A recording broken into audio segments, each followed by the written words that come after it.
Different type of character, different type of ஆக்டரோட எந்த actor வந்து வேற வித்தியாசமா நடிச்சுக்கிறாங்க உலகத்தை சொல்லுங்க. மார்லன் பிராண்டோல இருந்து நம்ம ஊர் குப்பன் சுப்பன் வரைக்கும் எவனாவது ஒருத்தன் வேற விதமா நடிச்சுக்கிறாங்க சார்.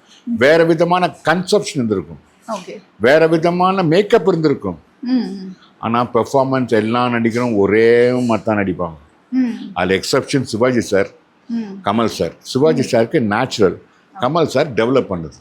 ஓகே, ஒருத்தவங்க எல்லாமே ஒரே நடிப்பு, ஒரே எக்ஸ்பிரஷன். ரஜினி சார் ஒரு பேட்டியில் சொன்னார், நான் ஒரு 6-7 எக்ஸ்பிரஷன் வச்சுக்கிறேன், அதை வச்சுக்கிட்டே நான் சமாளித்து வந்தேன் வாழ்க்கையில். அதுதான் உண்மை. ஓகே, எல்லாருக்கிட்ட ஒரு 7 எக்ஸ்பிரஷன் இருக்கும். சிரிப்புக்கு ஒரு எக்ஸ்பிரஷனு, கோபத்துக்கு ஒரு எக்ஸ்பிரஷனு, செக்ஸுக்கு ஒரு எக்ஸ்பிரஷனு, லவ்வுக்கு ஒரு எக்ஸ்பிரஷன். அதை மாற்றி மாற்றி சொல்லணும். இப்போ விஷாலோட கேரக்டர் அதில் ரொம்ப டிஃப்ரெண்ட்டாக இருந்தது. அதே மாதிரி இங்கே வந்து வரலட்சுமி வந்து ரொம்ப அதுக்காக ஹார்ட் ஒர்க் பண்ணி நிறைய இது பண்ணாங்க. ஸோ இப்படி அந்த கதைக்களம் அமைஞ்சிருக்கிறதுனால கதைமா டைரக்டர்மா ஒரு நடிகைங்கிட்ட ஒன்றுமே கிடையாது.